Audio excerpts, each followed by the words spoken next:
Here's Dick Powell as Richard Diamond, private detective.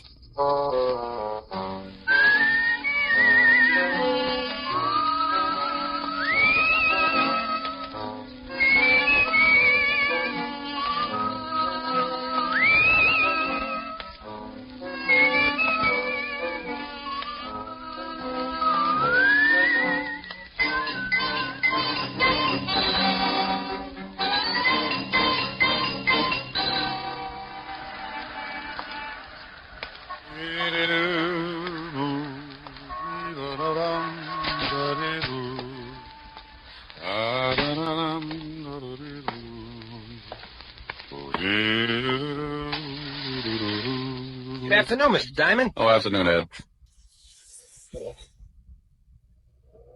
Have a good lunch, Mr. Diamond? Too early to tell. Hey, you must shave with a dull razor. You got a scratch on your face. I use a rake. Here you for Mr. Diamond. Thanks, Ed.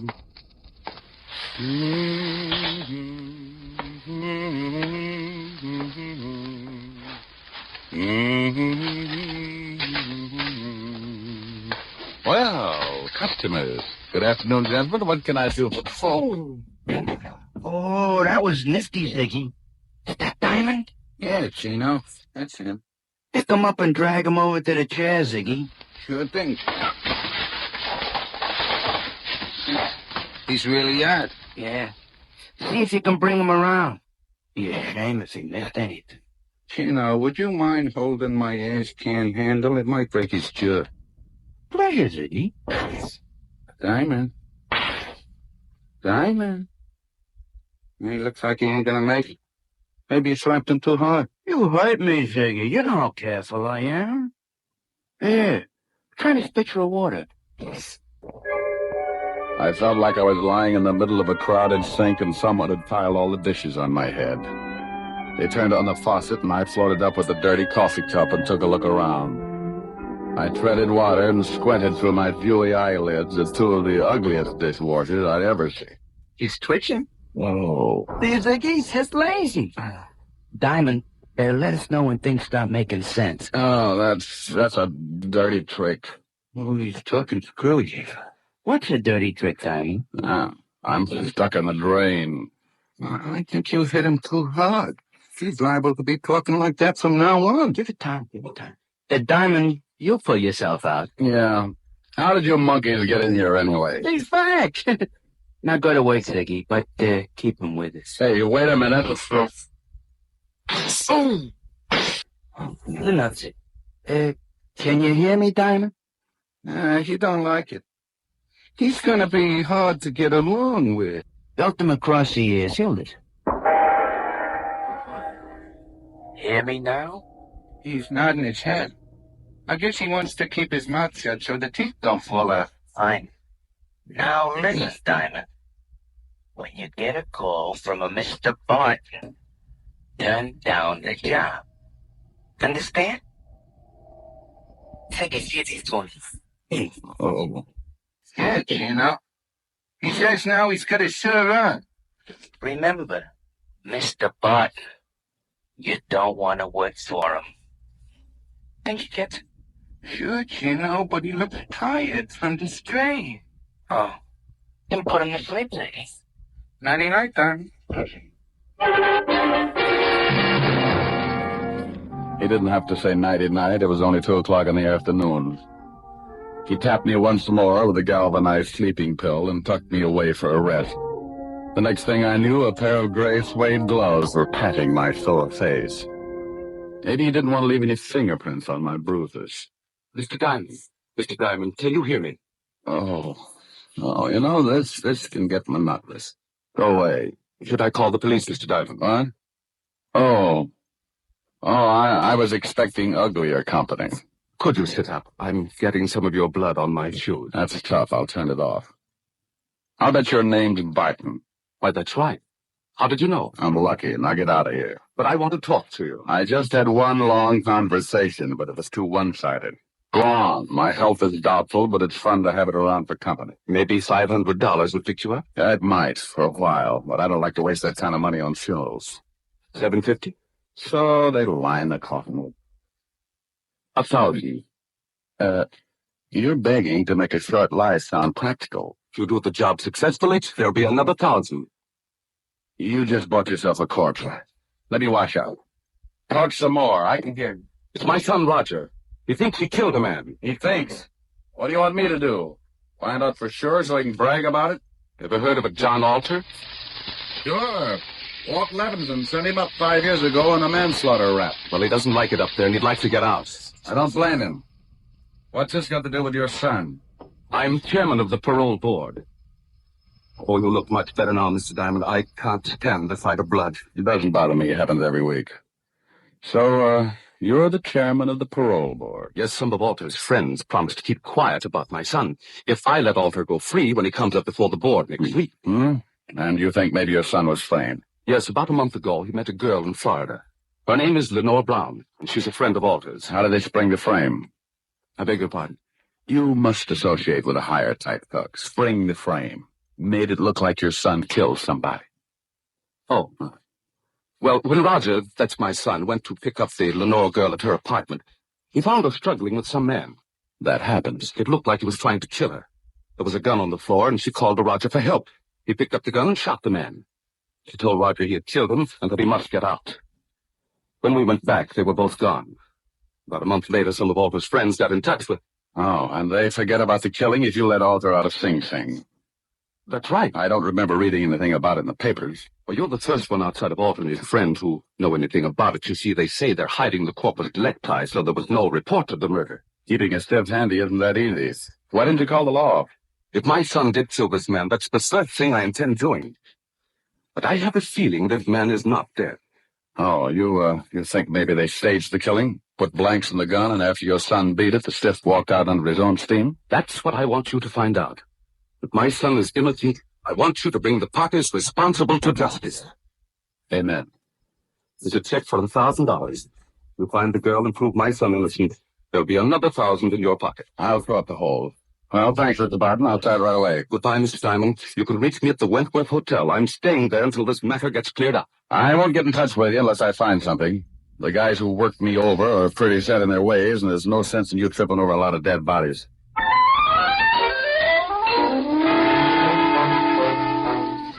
I looked at the $1,000 check and thought about the feeding the two polite gunsels had given me. It was a toss-up. If I'd spent the $1,000 like I knew I would, I'd be dead anyway. The two goons were probably still hanging around my building, and if they spotted me, they'd guess I'd taken the job. When I get more than $10 in my pocket, I smile all over. I went out the back way and through the alley. Had to start somewhere, so I headed for the 5th Precinct Police Station. When you're looking for a killer, homicides got all the road maps on murder. An old friend and ex-partner was in charge. The men who worked the detail called him Lieutenant Levinson, but he had a couple of friends who still called him Walt. I was one of them.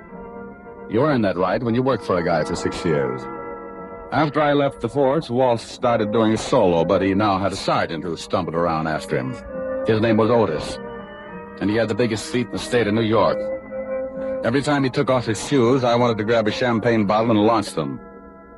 I don't think he liked me. When I walked in, his face always looked like an advertisement for a sour stomach. Well, Richard Diamond, private detective. Well, Sergeant Otis, homicide's answer to the missing link. What was that last word? You're half safe, I said link. Walden? Yeah.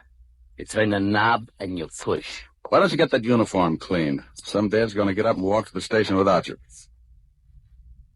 Well, hello, Rick. If you've got... You must get tired changing your face every day. Somebody shove you around again? Been catching up on my patty cake, go off. Tell me, did you, ever know a bit of fluff named Lenore Brown? Sure, John Alder's expense account. Used to hold hands before I sent him up. Know where I can find it? Alder's still got her safe top. When they leave stir, he's going to come back and dig up the claim. You better forget about it. She's got the antidote for lonely nights, but some of Alder's boys are protecting her. I know, yeah. They gave me a pep talk this afternoon. Then listen to him. Better watching your game from the bench. You never can tell. I might make a score. Well, you're outweighed, outclassed, and liable to be outlived. She used to work at the Black Swan in Florida. I heard Alder was trying to get a parole, and she came to New York to be close to him. Any lying on her here in town? No, but if she's seeing Alder, you might spot her on a visitor's day. And now, look, Rick, why don't you stop chasing two-bit thugs and come back on the force? I never had no sense when we were working together. You know how I feel about that, Walt. I'm a restless guy. Sometimes I like to sleep late in the morning. Okay, Rick. Want me to call the warden and tell him you're coming? Yeah, thanks, Walt. Take it easy. Bye, Rick. Be a good boy.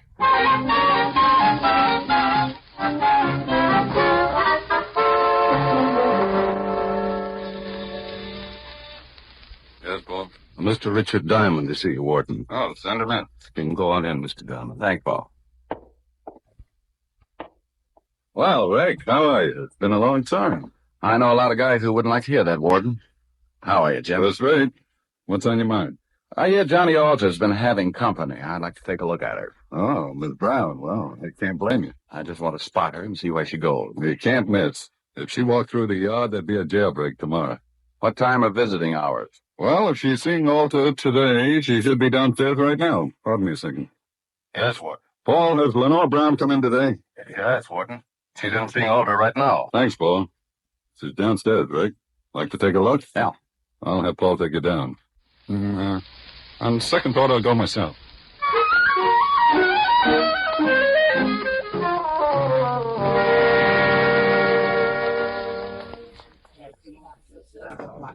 There she is, sitting at the end table talking to Alder. Oh. Now I know why Alder needs a lot of money. She's wearing enough mink to carpet Radio City.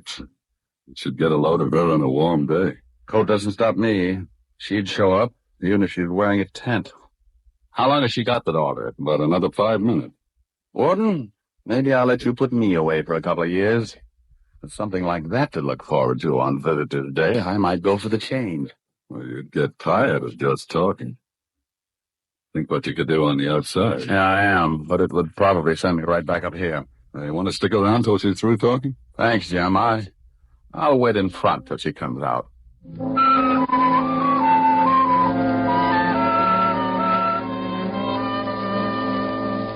I hung around by the big gray buildings until she came out. She walked over to a long white convertible and got in. Now I know what the guy meant when he wrote, "Ask the man who owns one."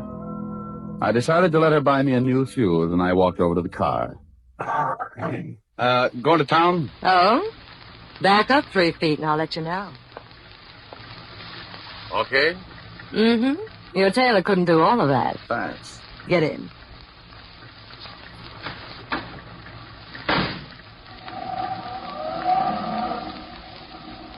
Visiting? Yeah, the warden's an old friend. How many years did you know him?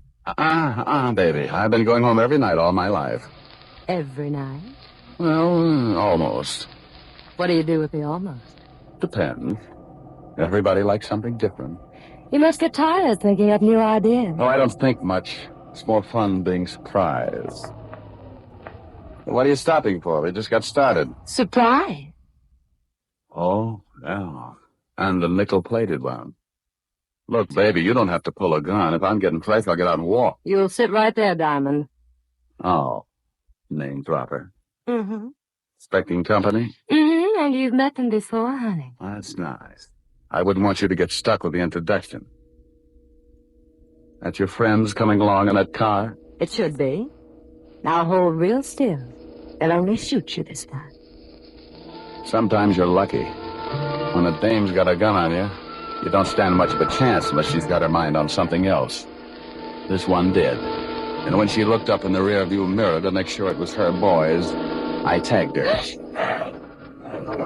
My 2 playmates were just pulling up in a green sedan when I went out of the car like a dry transmission. He let go just as I dived off the side of the road and hit the center embankment. I rolled at the bottom and came up looking like an exhibit for smallpox. He's down the hill. Go get him, Ziggy. There was a line of trees just off to the right, and I got to them just as Ziggy tried again. He needed a rifle. I was running through the trees then, and I could hear Ziggy somewhere behind me falling all over himself. I pulled my gun and thought about waiting for him. I could give him so many holes he'd whistle in a high wind, but I had another idea. I stopped and listened. He needs your help here somewhere. Well, come on, we'll spread out. That joint right down the middle. They were somewhere behind me, and both of them were looking. Fellas, get off of me, I'm man. Come on. I got on a new suit. Oh, my deepest apologies, Tino. I thought you was Diamond. Can't you tell a difference, Ziggy? He's got on a blue suit. Oh, I'm a little colorblind. Now let's find Diamond. They started hunting again, and I cut off to my left and headed back to the highway. I reached the hill that sloped down from the highway, and I went up fast. The cars were about 100 yards down the road, and I used my last lung getting there. Lenore was still out, just like I'd left her when I put her to sleep. I went over to the Gunsel's car and lifted the hood. Chino and Ziggy could apologize all night while they looked for a new distributor. I went back to the white convertible where the unconscious nylons and got in.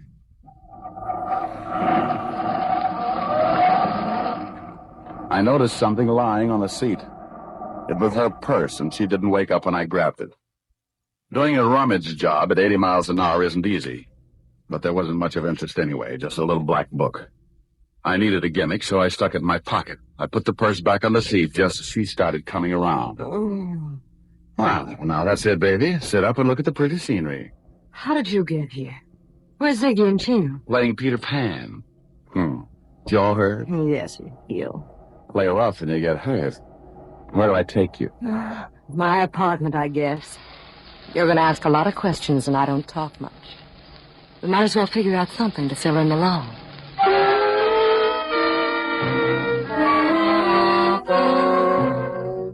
I drove to her place on East 51st and walked her to the door. She looked at me like a fat woman eyeing a French pastry, and her mouth slipped down to her shoelaces when I gave her a peck on the cheek and left her standing with an old front doorknob in her hand. I knew she wasn't going to spill anything, even if I got her drunk. Besides, she could probably drink Tony Galento under the table and still be sober enough to play hopscotch. I went back to the office and took out her little black book. There were a lot of names, and some of them I knew. Chino, and after it, likes his work. And Ziggy, and after his name, has own gun. Yeah, Richard Diamond, too. I never did figure out what the 3 stars were for. I'd forgotten all about my date with Helen when the phone rang. Yeah? Hello, Rick. Oh, this is from Sunday Top Story Parole. We'll call Mr. Richard Diamond to the phone, chop chop. He's got a date and she doesn't like things stood up. Hello. Hi. What was all that about? Get you had a date with me? Yeah, I did, and I'm sorry, baby, but right now I'm being chased like a hopped-up fox, and I haven't had time to curl up and relax. You're in pot. I know it. Want your sorority pen back? Well, I'll make up my mind to get here. I'll give you my Lone Ranger magic decoder. You fool. Are we still going steady? Oh? Rick, what am I going to see? Honey, right now I got some reading to do.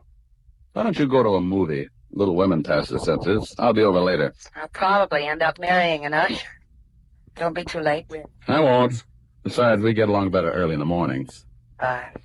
Bye, baby. I sat there for a minute thinking about Helen Asher and wondering why I hadn't learned how to butter my bread. She was everything a guy should want. $10 million playing multiplication in a fat trust fund.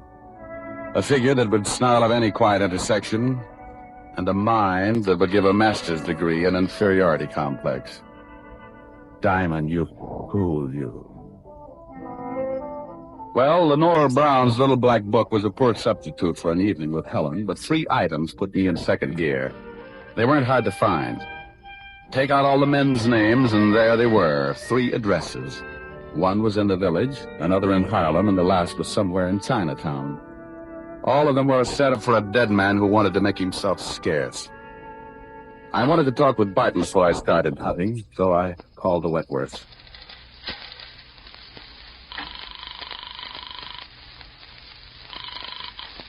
Wentworth Hotel. Mr. Barton, please. Yes, sir, I'll ring. Hello? Mr. Barton, this is Diamond. Oh, yes, Diamond. Did you find out anything yet? Not yet, but tell me, did your son tell you what his victim looked like? Why, yes. He said he was a dark man with a scar from his nose to his beard. He'd never forget it. Oh, well, thanks. Maybe I'll call you tomorrow. I hope you'll clear this thing up in a hurry. So do I. I want to get my nerves untangled. I took the easy address first, grabbed a cab, and 20 minutes later I was walking down the steps of a little dive on the east side of Greenwich Village. It was a shabby little place, and the customers had enough long hair to give a toupee dealer the DTs. A fat waiter walked over and eyed my clean shirt. He was wearing an apron that looked like he'd made the salad on it. He was swell. You wanted something, Mac? Yeah, a pound of egg noodles. Just sweep them up off the floor. Do you know anyone named Lenore? Lenore. Oh, sure, Lenore Brown. Hey, she comes in about once a week, listens to the kid at the piano. Now why would a classy dame like that go out with him? He don't play the piano so good. You ever see a guy with her? Dark man with a scar from his nose to his chin? No, she always does the singles. Yeah, well, thanks. Hey, you still want those noodles?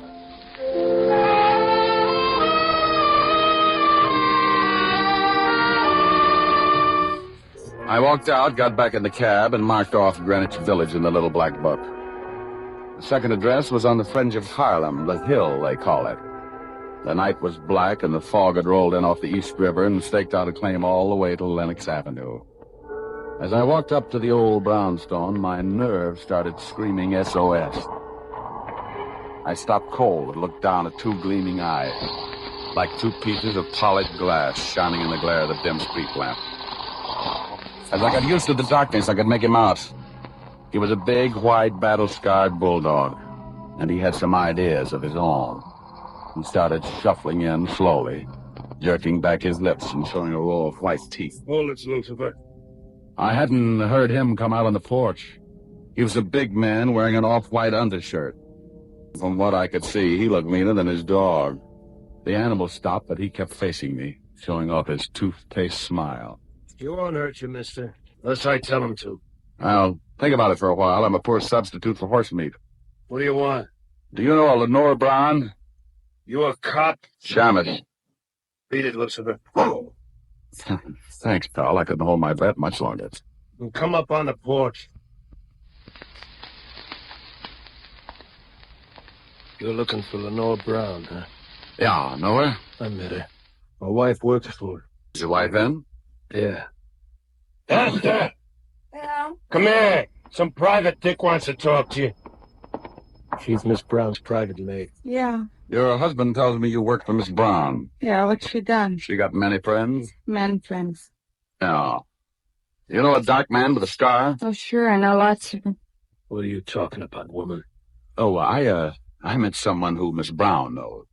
What did you mean by that, mister? Look, I really don't know anybody with a scar. Now you better beat it. Yeah. Get moving. And I want to talk to you, woman. Get it, baby. Yeah, honey. I knew she was going to get bruised, but he looked rough enough to cut my windpipe, and I wanted someplace to pour my coffee down in the morning. So I got out of there fast and headed for the last address in the little black book. The place was on one of those narrow, dark streets. It was so quiet you could hear yourself change your mind. The sign above the door read Tangy, so I pushed it open and went in. If I didn't find a man with a scar here, I was out on strikes. It was a little restaurant on the bottom floor of a two-story building. A quiet waiter slipped up and showed me to a booth. He shoved the menu in my hand and disappeared before I could ask him anything. The place was empty except for an old couple sitting near the door. The waiter said something to them, and they looked quickly over at me, and then they left in a hurry. The room was completely empty now. Even the waiter had disappeared. I looked up at a flight of stairs at the far end of the room. A pair of very healthy ankles came into view, and they were holding up a pair of legs that ran my blood pressure up to 190 again. I eased my gun out and held it under the table. Lenore turned the corner and started down toward my booth like a loose snake in a rabbit pen. Mind if I sit down? It's your party. Shame on you. Don't you know it's not nice to pilfer a lady's handbag? Now, Mama will have to thank. Looks like the last address paid off. If you're buying shrouds, it did. Where's the guy that young Barton was supposed to have killed?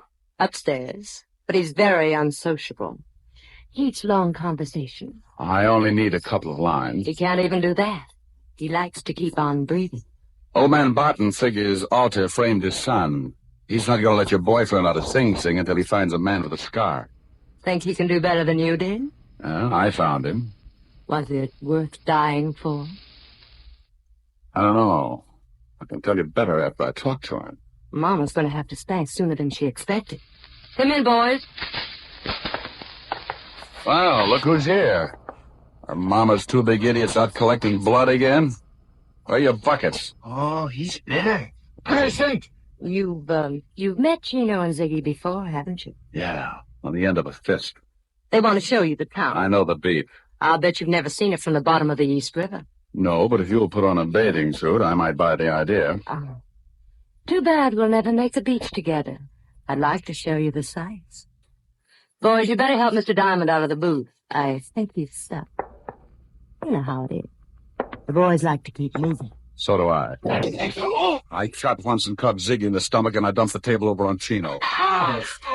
He grabbed like he was going to waltz with it. I didn't even have to get up. I just shot him through the cup shot. Lenora was out of the booth fast and running for the stairs. Look out, Tony, look out! I caught up with her at the foot of the stairs, and as she started up, I saw him, standing on the upper landing, scar and all meaning gun in his hand. He missed me, but nailed her halfway up. She spun around and fell all over me. But I point a gun pretty good from a prone position.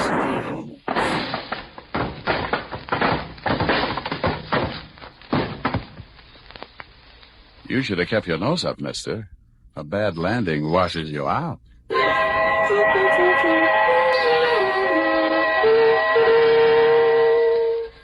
I called Lieutenant Levinson, squared myself. Then homicide came down and cleaned things up. They were all dead, and I figured I never would reach the beach anyway. I phoned Barton, who took his son down to the morgue to look over the night's take. Young Barton identified the man with the scars, the one he thought he'd killed. They gave me the notch, and I made another call. This time to a pair of silk pajamas with an understanding heart. It was late, but I was hungry. Oh, good morning, Mr. Diamond. Isn't it rather late to be calling? You know something? You're right, Francis. It's 2 a.m. Time for all good butlers to be bedded by. Miss Helen is in the library, but I'm not sure whether she wants to see you. Well, you just run along and get some sleep. I'll find out and let you know. Very good, sir. Confidentially, she's a little peeved. Look. Chin up, Mr. Diamond. Francis, if he gets tough with me, I'll knock her teeth out. Oh, my goodness. Oh, my goodness. Francis, is that who I think it was? Oh. Hi. The food was cold a long time ago. So did my date. I'm sorry. Oh, that's all. Fire's almost burned down. It's 2 o'clock in the morning, Mr. Diamond. I've sat through 2 features of Tom and Jerry and the 4th chapter of Batman Hot Supremacy. Come on, don't scold.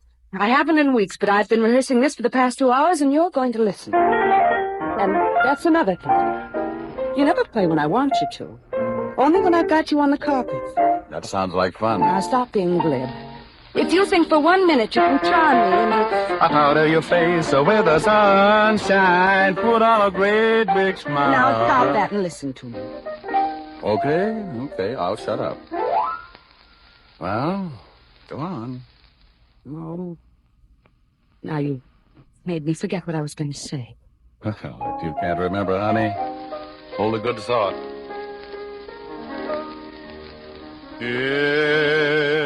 It's a big, wide, wonderful world you live in. When you're in love, you're a master of all you survey. You're a gay Santa Claus. I just remembered. Too late now, honey, I'm rolling. There's a brave new star-spangled sky above you. When you're in love, you're a hero, a Nero, Apollo, the Wizard of Oz. Oh, Rick, how do you do it? You've a kingdom, power and glory to you. Richard Diamond, starring Dick Powell, was previously released over the National Broadcasting Company for listeners in the United States, and has been re-released to you men and women overseas by the United States Armed Forces Radio Service, the voice of information and education.